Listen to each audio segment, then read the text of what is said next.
کلمہ لا الہ الا اللہ ہم نے صحیح مسلم سے سنایا. ہم کلمے بناتے نہیں ہیں. ہم جو پیغمبر نے ہم کو سکھایا ہے ہم اسی کو پڑھتے خاموش ہو جائے. اور ہم نے قرآن سے دونوں اجزاء ثابت کر دیے. اور اس کے پڑھنے کا ہمیں بتاؤ کس الیدیس نے یہ دعویٰ کیا ہے جو لا الہ الا اللہ محمد الرسول اللہ ان لفظوں کے ساتھ نہیں پڑھے گا مسلمان نہیں ہو سکے گا. کس نے کہا ہے؟ ہمارا یہ دعویٰ ہے کہ جو بھی اللہ کے توحید کو تسلیم کر لیتا ہے. اللہ کے نبی صلی اللہ علیہ وسلم نے 60 لفظوں میں صحیح بخاری مسلم کی روایت ہے ایک ڈھونڈی سے پوچھا این اللہ, اللہ کہاں ہے؟ فرمایا فی السماء, آسمانوں کے اوپر ہے. فرمایا من انا, میں کون ہوں؟ فرمایا آپ اللہ کے رسول ہے. فرمایا یہ مومنہ ہے. لا الہ الا اللہ محمد رسول اللہ پورا تفصیل سے نہیں پڑھایا. اللہ پر ایمان کی تصدیق کرائی اور محمد رسول اللہ صلی اللہ علیہ وسلم کے نبوت کی تصدیق کرائی. کہا یہ ایمان والی ہے. اپنے صحابی سے کہا کہ آزاد کرو, یہ ایمان والی ہے. لا الہ الا اللہ محمد الرسول اللہ. اگر آپ کہتے ہیں کہ اس کے بغیر کوئی مسلمان نہیں ہو سکتے, آپ کیسے ہو گئے؟ ورنہ آپ کہتے ہیں قرآن و حدیث میں نہیں ہے. نہیں ہے تو امام صاحب کو کس نے پڑھایا, اس کے والد کو کس نے پڑھایا جس کی آپ تقلید کرتے ہیں, اور آپ کو کس نے پڑھایا؟ کہاں جب نہیں ہے تو آپ کیوں پڑھتے ہیں؟ ہم تو جو ہے اسی کو لوگوں کو پڑھاتے ہیں, اور اگر نہیں ہے تو آپ کیوں کہتے ہیں اس کا دعویٰ ہم پر کیوں کرتے ہیں؟ یہ اصل بنیاد ہے. تو مفہوم تقلید. لیکن آپ دیکھ لیں یہاں پر یہ میرے ہاتھ میں ارواح ثلاثہ ہے. کہتے ہیں ہاں یہ اشرف علی تھانوی صاحب جو ان کے بہت بڑے بزرگ گزرے ہیں. کہتے ہیں کہ حضرت والد ماجد مولانا حافظ محمد احمد صاحب, ہم محترم مولانا حبیب الرحمان صاحب رحمۃ اللہ علیہ, یہاں تک کہتے ہیں مگر حضرت نے فرمایا, پھر فرمایا تو مولانا بہت ادب کے ساتھ چت لیٹ گئے. اپنے مرید سے کہتے ہیں لیٹ جاؤ, اپنے ساتھی سے کہتے ہیں لیٹ جاؤ, چت لیٹ گئے. حضرت بھی کسی چارپائی پر لیٹ گئے اور مولانا کی طرف کروٹ لے کر اپنا ہاتھ اس کے سینے پر رکھ دیا جیسے کوئی عاشق صادق اپنے قلب کو تسکین دیا کرتا ہے. مولانا ہر چند فرماتے ہیں کہ میاں کیا کر رہے ہو, یہ لوگ کیا کہیں گے؟ حضرت نے فرمایا کہ لوگ کہیں گے کہنے دو, ہم نے تو اپنا شہوت پورا کرنا ہے. ہم تو اس موضوع کو چھیڑتے نہیں تھے. ہم نے تو کہا قرآن و سنت, قرآن و سنت. یہ ان کے علماء ہے, یہ ان کے علماء ہے جو آپس میں لواطت کرتے ہیں. تکلیف کی بات کرنی ہے. ایک منٹ نہیں بات کرنے دیں. تکلیف کی بات کرنی ہے تو یہ آپ کہاں شروع کیا؟ ڈاکٹر صاحب مجھے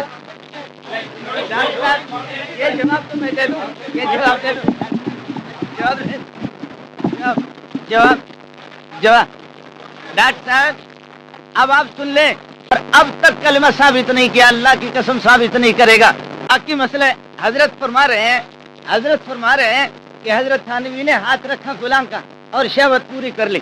مردوں سے شہوت آپ ہی پورا کریں گے. اگر کوئی اپنے مرشد اپنے مرید کا ہاتھ لے کر کے یہ انہوں نے پیش کیا نا, انہوں نے اس کو پیش کیا بھائی, اس کا تو جواب دے رہا. یہ تو اس کو شہوت اور لواطت آپ ہی کہیں گے. اس کو شہوت اور لواطت آپ ہی کہیں گے کہ ذہن آپ کا خراب ہے. تو اس نے سینے پر ہاتھ رکھا اور آپ کہہ رہے شہوت پوری کر لی, تو آپ کے سینے پر میں ہاتھ رکھوں میری شہوت پوری ہوگی آپ سے؟ یہ کوئی بات ہے؟ خدا کے بندے کچھ تو سمجھ لے. باقی کہتے ہیں کہ جی ہمارے کس اہل حدیث نے لکھا ہے کہ کلمہ جو ہے نا یہ کلمہ یہی کلمہ ہے. آپ کے اسی نے لکھا جو میں نے صفحہ نمبر 80 میں آپ کو دکھایا کہ کلمہ حدیث میں نہیں. آج معلوم ہو گیا کہ آپ کے بتا رہے کہ کلمہ, آپ کا عالم کہہ رہا ہے کہ کلمہ حدیث میں نہیں, حدیث صحیح میں نہیں. پہلے تو مسلم شریف سے ادھر گیا, میں آپ سے عرض کیا عوام کو دکھاؤ لا الہ الا محمد رسول اللہ, وہ ہے ہی نہیں. آپ نے دکھا, یہ اس کو آپ لے لیں, عوام کو آپ دکھائیں لا الہ الا محمد رسول اللہ اتنے. اچھا اس کو چھوڑو, اس کے علاوہ فرض اور واجب وضو کی فرض اور سنتیں سنا دو, وضو کی فرض اور سنتیں بخاری سے سنا دو. میں ہار گیا بھائی, مسئلہ آسان ہے, نہ کوئی یہاں سے پکڑ سکتے, ادھر ادھر ہاتھ گھمانے کی کیا ضرورت ہے. اب آ جاؤ واپس, میں آپ کو بتا رہا ہوں علامہ ابن عبد البر کا میں نے اجماع پیش کیا آپ کی کتاب سے اجماع پیش کیا کہ اجماع امت ہے. ہاں اجماع امت ہے. ولم تختلف العلماء ان العامة عليها تقليد علمائها وان المراد وانهم هم المرادون بقول الله عز وجل فاسالوا اهل الذكر وكذلك اجمعوا على ان العامة لا بد لهم من تقليد غيره. اس اجماع کا جواب دے دو, اس اجماع کا جواب دے دو. کسی ایک عالم کی بات نہیں ہے, اجماع ہے. اس کا پھر آپ سے مطالبہ کر دوں گا. اس کا اسی طریقے پر یہ بھی آپ کو بتا رہا ہوں حضرات, میں آپ کو کہہ رہا ہوں کہ ان میں سے کسی کو آپ وہ کر دو, آپ اس کو آپ یہ کر دو. ابھی اس اجماع کا مجھے جواب دے دو اور پھر آپ اس کا جواب. آپ مجھے قرآن تو ہے آپ کے پاس, قرآن ہے, آپ نے کہا اتباع کے اندر ضروری ہے دلیل, تو میں نے کہا ومن یتبع خطوات شیطان کی بات پیچھے چلے میں دلیل ہوتی, اس کا جواب دے دو. بسم اللہ الرحمن الرحیم. میں نے پہلے بھی اسی آیت سے استدلال کیا، آپ کی کتابیں ہیں، پہلے بھی عرض کیا تھا کہ ہر فریق کو اپنے اصولوں کی پاسداری کرنی ہوگی کہ اہل حدیث کے دو اصول اطیع اللہ و اطیع الرسول. قرآن کہہ رہا ہے یا ایھا الذین آمنوا اطیع اللہ، ایک ہو گیا اطیع اللہ، دوسرے اطیع الرسول، تیسری چیز ہے وَأُولِي الْأَمْرِ مِنْكُمْ اطیعوا أُولِي الْأَمْرِ مِنْكُمْ، اولی الامر کی اطاعت کرو. یہ تین اطیع ہو گئے. آپ کے ہاں دو اطاعتیں، اطیع اللہ و اطیع الرسول، اطیع اللہ و اطیع الرسول. یہ تیسری کیا ہے؟ اگر یہ تیسری تقلید ہی ہے تو تقلید ہی کہہ دو، اور اگر کہہ دے عام اطاعت ہے تو آپ کے ہاں دو اطاعتیں ہیں، دو اطاعتیں اہل حدیث کے دو اصول اطیع اللہ و اطیع الرسول. اسی طرح علامہ ابن عبد البر اندلسی رحمۃ اللہ علیہ، اندلسی نہیں کہنا لفظ ہے اندلسی، علامہ اندلسی رحمۃ اللہ علیہ نے فرمایا وَلَمْ تَخْتَلِفِ الْعُلَمَاءُ، علماء کا اس میں کوئی اختلاف نہیں ہے، ان العامۃ علیہ تقلید علمائها، یہ اس میں کہ علماء پر عوام پر تقلید لازم ہے. وان العامہ لا بد له من تقلید غیرہ، اور عامہ کے لیے تو واجمعوا، اور علماء کا اجماع ہے. اس اجماع کا جواب میں آپ سے چاہوں گا. اور اسی طرح میں نے عرض کیا کہ تقلید کا معنی یہ ہے کہ آدمی کے پاس کوئی دلیل کامل نہیں ہوتی، خود عمل کرنے والے کے پاس دلیل نہیں ہوتی، امام کے پاس دلیل ہوتا ہے. جیسے کہ آپ کے مقتدی وہ دلیل کو نہیں جانتے، آپ خود کلمے کے دلیل کو نہیں جانتے تو کیا جانیں گے دوسرے؟ تو آپ کے مقتدی جیسے کہ ان کو دلیل نہیں آتی لیکن آپ اپنے آپ کو سمجھتے کہ میرے پاس دلیل ہے. اسی طریقے پر اب آپ کہہ رہے کہ تقلید کی کوئی ضرورت نہیں ہے، تو میں نے آپ سے عرض کیا مسئلہ بات ہی ختم. صرف وضو کی سنتیں اور وضو کے فرائض، یہ چیزیں قرآن و حدیث سے آپ مجھے دکھا دیں، قرآن و حدیث سے کہ یہ فرض ہے، یہ واجب ہے، یا آج سے کہہ دو جیسے آپ نے کہا کہ پورا کلمہ ہمارے یہاں نہیں ہے، آدھا کلمہ. اور حضرت پھر اٹھا، اس نے کہا نہیں مسند حمیدی کے اندر پورا کلمہ. حالانکہ حضرت نے خود اعتراف کیا کہ نبی پاک صلی اللہ علیہ وسلم نے اس لونڈی کو آدھا کلمہ پڑھایا تھا. نہیں ادھر نہیں رکا، بھائی آپ خاموش کرو. اب آپ سے عرض کر رہا ہوں، آپ اس کا جواب مجھے دے دیں، آپ اس کا مجھے جواب دے دیں. یہاں تین اطاعتیں ہیں، اطیع اللہ و اطیع الرسول و اولی الامر منکم. اہل حدیث کے دو اصول اطیع اللہ و اطیع الرسول، تین اطاعتیں. اس تیسری اطاعت کا مجھے جواب دے دو. ایک میرا قرآن پاک سے اور حدیث سے مجھے استدلال دے دو، یہ تیسری اطاعت کون سی آ گئی؟ اس کا جواب میں آپ سے چاہوں گا. دوسرا یہ کہ طرز استدلال میرا تقلید کے بارے میں اس سے سمجھو. میں نے آپ سے عرض کیا تھا کہ اطاعت فی القول اور اطاعت فی الفعل.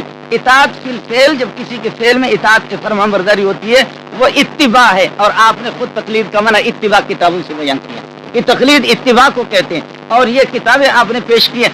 اب آپ نے کہا کہ نہیں اتباع میں اور تقلید میں فرق ہے. ڈاکٹر صاحب اس کو ذرا سمجھ لینا، اتباع میں اور تقلید میں فرق ہے کہ اتباع میں دلیل ہوتی ہے، یہیں پر بات، جس کا جواب میں مطالبہ کروں گا. اتباع میں دلیل ہوتی ہے، تقلید میں دلیل نہیں ہوتی. ومن یتبع خطوات الشیطان، اس کو نوٹ کر لینا. ومن یتبع خطوات الشیطان، کیا اس اتباع شیطان کی اتباع میں دلیل ہے؟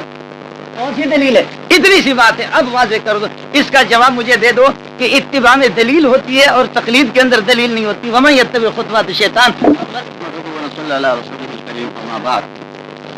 محترم اسی جگہ رکا ہوا ہے. میں نے دیکھو آپ لوگوں کو بتایا تھا کہ موضوع سے جب یہ نکل گئے، وضو دکھاؤ، کلمہ دکھاؤ، فلاں دکھاؤ، فلاں دکھاؤ. جی ہم نے کہا کہ ہم اپنے تمام باتوں کو چھوڑ دیتے ہیں، صرف قرآن کی آیات پڑھو، اس سے امام رحمۃ اللہ کی تقلید ثابت کرو. آپ نے آیات پڑھی ہے، یہ کب اتری ہے؟ خاموش ہو جاؤ، آپ حق نہیں ہے، آپ کو کیا پتہ ہے؟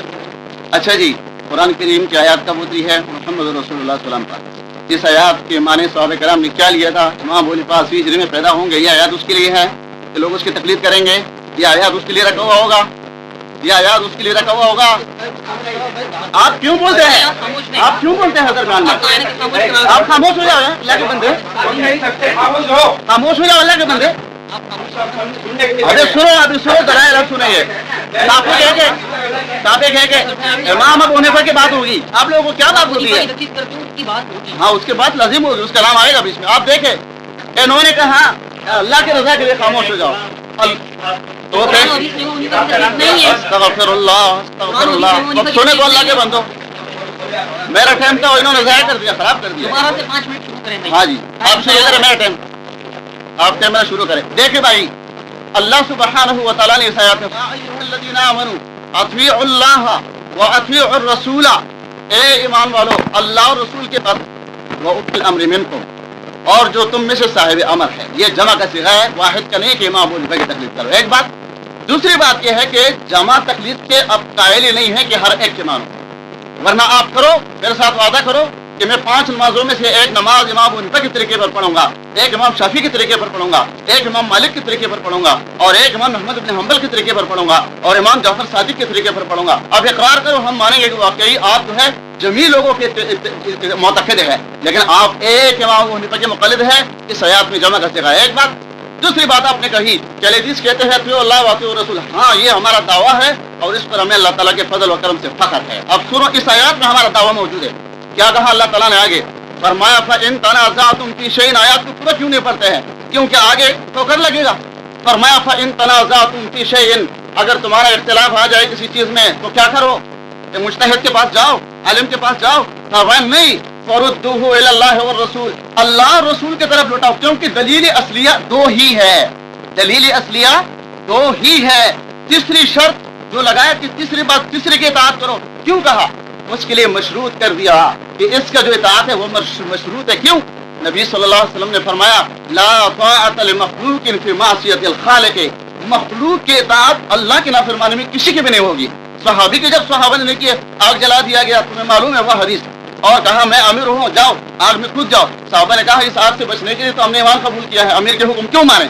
اللہ کے نبی کے پاس جب آ کے بتایا, فرما کر اس آگ میں کود جاتے تو قیامت تک اس میں جلتے. اس لیے یہ تقلید کا رد ہے.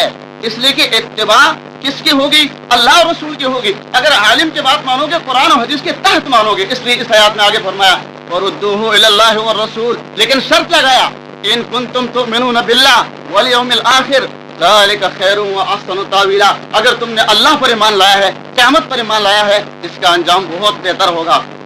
محترم منظور صاحب, اگر آپ کو پتہ ہے کہ کلمے کے جز قرآن میں ہے, اور جو کلمہ ہم نے صحیح مسلم سے پڑھایا سنایا ہے, ہمارا یہی کلمہ ہے جو ہم نے آپ کو سنایا ہے. قرآن و حدیث کا بتایا ہوا کلمہ آپ کو راس نہیں آتے. جو آپ کہتے ہیں کہ مجھے چاہیے, تجھ پر اللہ رب العالمین کو گواہ کر کے بناتا ہوں کہ تم اپنے کسی فقہ کسی یہ کلمہ سکھاؤ, دکھاؤ تو کس میں لکھا ہوا ہے, سند کے ساتھ امام ابو حنیفہ رحمۃ اللہ علیہ سے بتاؤ کہ یہ ہمارے امام نے بنایا. کیونکہ تم کہتے ہیں ہم اس کے مقلد ہیں نا, قرآن و حدیث اس نے آپ کو بتایا, امام ابو حنیفہ کا حوالہ ساتھ ہونا ضروری ہے.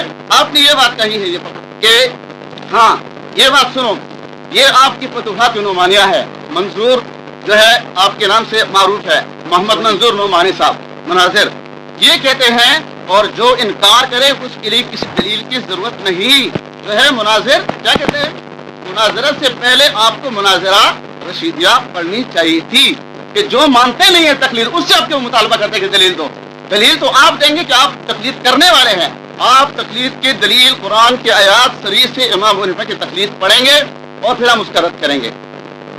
کہتے ہیں کہ عقیدہ قائم کرنے کے لیے دلیل قطعی کی ضرورت ہے اور نفی کے لیے صرف عدم دلیل ثبوت کافی ہے.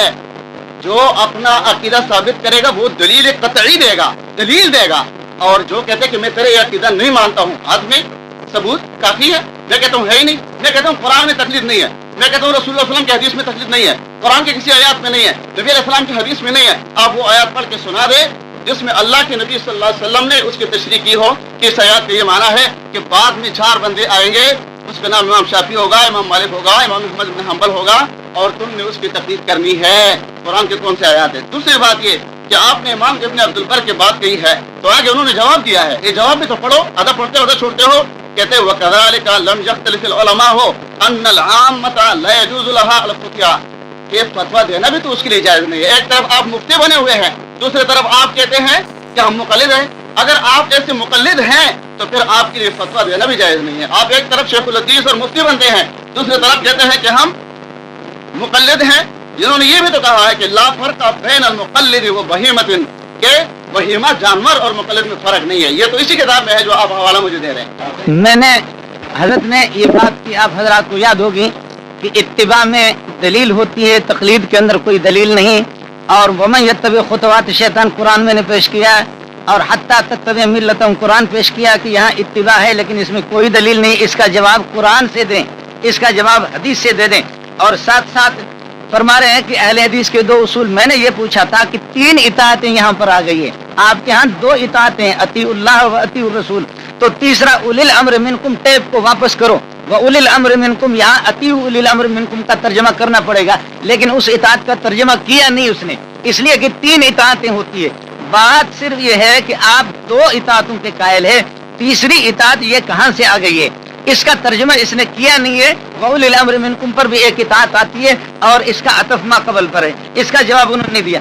اب میں صرف آپ سے اتنا سا پوچھتا ہوں، یہ ایک حدیث ہے کہ آپ صاف صاف جیسے کہ آپ کو بہت سی چیزیں نہیں ملی، چلو کلمہ سے آپ کی جان چھڑا دی، میں صرف آپ پوچھ رہا ہوں کہ قرآن و حدیث میں ساری چیزیں موجود ہیں، وضو کی سنتیں وہ یاد نہیں ہے، یہ بھی نہیں ہے، وضو کے فرائض، نماز کی سنتیں، نماز کی فرائض بتا دو، اللہ کی قسم میں ہارا، بات ختم، کوئی مناظرہ نہیں، نماز کی سنتیں، نماز کے فرائض اور مستحبات، اللہ کی قسم یہ حضرت صاحب کو کچھ بھی پتہ نہیں ہے، اور قسم کھا کے کہتا میرا واسطہ پڑا ہے، یہ دکھائے گا نہیں۔ آپ بتائیں کہ قرآن حدیث میں خود رسول پاک صلی اللہ علیہ وسلم فرماتے ہیں کہ حدیث میں ساری چیزیں نہیں ہے، حضرت معاذ سے قرآن و حدیث میں دونوں چیزیں نہیں ہے، وَبِهِ قَالَ حَدَّثَنَا حَنَّادٌ۔ اچھا عبارت عجیب پڑھ رہا ہے مولانا منظور صاحب نے مناظرے میں، حضرت لفظ مناظرہ نہیں ہوتا، مناظرہ ہوتا ہے، مناظرہ تو لڑکی کو کہتے ہیں، میں لڑکی نہیں ہوں، وہ مناظرہ جو کہتے ہیں زوا کے زیر کے ساتھ میں لڑکی نہیں ہوں، للہ فی اللہ، یہی وجہ ہے نا آپ کو کچھ نظر آتا بھی نہیں ہے، مناظرہ نہیں ہے، لفظ مناظرہ، ناظرہ یناظر مناظرۃ، اور کتنی عبارتیں آپ غلط پڑھ رہے ہیں، یہ حدیث کا مجھے جواب دے دو۔ فرماتے ہیں کہ باب ما جاء في القاضي كيف يقضي وبه قال حدثنا هناد قال حدثنا وكيع عن شعبة عن ابي عون عن الحارث بن عمرو عن رجال من اصحاب معاذ عن معاذ رضي الله عنه ان رسول الله صلى الله عليه وسلم بعث معاذ الى اليمن، حضرت معاذ کو نبی پاک صلی اللہ علیہ وسلم نے یمن بھیجا، فقال كيف تقضي، کہ کس طرح فیصلہ کرو گے، قال اقضي بما في كتاب الله، حضرت میں کتاب اللہ پر فیصلہ کروں گا، قال فإن لم يكن في كتاب الله، اگر وہ بات کتاب اللہ میں نہ ہو تو کیا، قال فبسنة رسول اللہ، سنت رسول اللہ پر، قال ان لم يكن في سنت رسول اللہ، کہ اگر وہ بات سنت رسول اللہ میں بھی نہ ہو تو پھر کیا کرو گے، قال اجتہد رائے، فرمایا کہ میں اپنے قیاس کروں گا اور اپنے رائے سے اجتہاد کر دوں گا۔ معلوم یہ ہو گیا کہ قرآن و سنت میں ساری چیزوں کا ہونا ضروری نہیں ہے۔ قال اجتہد رائے، قال الحمدللہ الذی وفق رسول اللہ، نبی پاک صلی اللہ علیہ وسلم نے تعریف کے طور پر خوشی کا اظہار فرما کر فرمایا ساری تعریفیں اللہ کے لیے جس نے اپنے رسول کے قاصد کو ایسی توفیق دی ہے کہ قرآن پر اور حدیث پر، اور جو چیزیں قرآن و حدیث میں نہ ہو تو پھر وہ اجتہاد سے فیصلہ کرتا ہے۔ یہی ہے مجتہدین جو آیا ہے ائمہ اربعہ، وہ اجتہاد سے فیصلہ کرتے ہیں۔ یہ صفحہ نمبر 159 ہے، جلد اول ہے، ترمذی ہے، اس کو لے لو۔ اور یہی چیز اگر آپ کے پاس تفسیر ابن کثیر ہے تو پہلی جلد دکھاؤ، تفسیر ابن کثیر کی پہلی جلد ہے، ابو داؤد کے اندر بھی ہے، اور یہی چیز جو ہے نا تفسیر ابن کثیر کے اندر ہے۔ تفسیر ابن کثیر نے اسی حدیث کو نقل کیا کہ ساری چیزیں قرآن و حدیث میں نہیں ہے، اور انہی ساری چیزوں میں سے ڈاکٹر صاحب انہی ساری چیزوں میں سے جو قرآن و حدیث میں ساری چیزیں نہیں ہے، انہی میں سے وضو کی سنتیں، ایک وضو کے فرائض، نماز کی سنتیں، یہ انہی میں سے اس طرح ایک کر کے اس تفصیل سے ایسے کر کے دکھاؤ، اور یہ دکھائے گا نہیں۔ معلوم مولوی صاحب کو نماز کے احکام انشاءاللہ نہیں آئیں گے، کلمے سے جان چھوٹی نہیں، اب نماز کے احکام کو اس کے بعد روزے میں پھنسا دوں گا، یہ قرآن و حدیث سے مجھے دکھا دیں، نماز کی سنتیں نہیں دکھائے گا، فرائض نہیں دکھائے گا، انشاءاللہ یہ دکھا دیں کہ ساری چیزیں اس کو جو ہے سب کچھ معلوم ہے۔ میں آپ سے صرف اتنا پوچھتا ہوں، اب حضرت اجتہاد کی بات میں امام بخاری حدیث صحیح لذاتی صحیح لغیری، حسن لذاتی حسن لغیری، نبی پاک صلی اللہ علیہ وسلم نے حدیث صحیح کی 4 قسمیں کہاں کی ہے؟ نبی پاک صلی اللہ علیہ وسلم نے خود کہ میری حدیث کی 4 قسمیں ہوں گے یہ کہاں کی ہے؟ بلکہ 17 قسمیں ہیں، اس سے زائد قسمیں یہ کہاں ہیں؟ جب محدثین کے آپ جوتے اٹھاتے، کوئی دلیل نہیں آپ کے پاس سوائے امام بخاری کے جوتے اٹھانے کے، بلکہ اگر آپ بخاری میرے ساتھ پڑھ لیں، میں بخاری کھول کر کے پھر حضرت سے پوچھوں گا، 1-2 جگہ تو اس نے رٹ عبارت ہی نہیں آتی، زیر زبر پڑھنا ہی نہیں آتا۔ تو اگر آپ اس طرح ساری چیزیں قرآن حدیث سے ثابت کرتے، خود حدیث کہہ رہی ہے کہ ساری چیز حدیث میں نہیں ہے۔ اب میرا مطالبہ ہے وضو کی سنتیں، وضو کے فرائض، فرض، واجب، سنتیں، یہ آپ کی کتابیں بھری ہوئی ہیں، ہر چیز قرآن و حدیث سے آپ دکھاتے ہیں، ہر چیز پر دلیل ہے، ان پر دلیل دکھا، فرض کیا ہوتا ہے، سنت کیا ہوتی ہے، واجب کیا ہوتا ہے، مکروہ تحریمی کیا ہوتا ہے، مکروہ تنزیہی کیا ہوتا ہے، اس پر دکھاؤ، مناظرہ ختم، نوٹ کر لو اس کو۔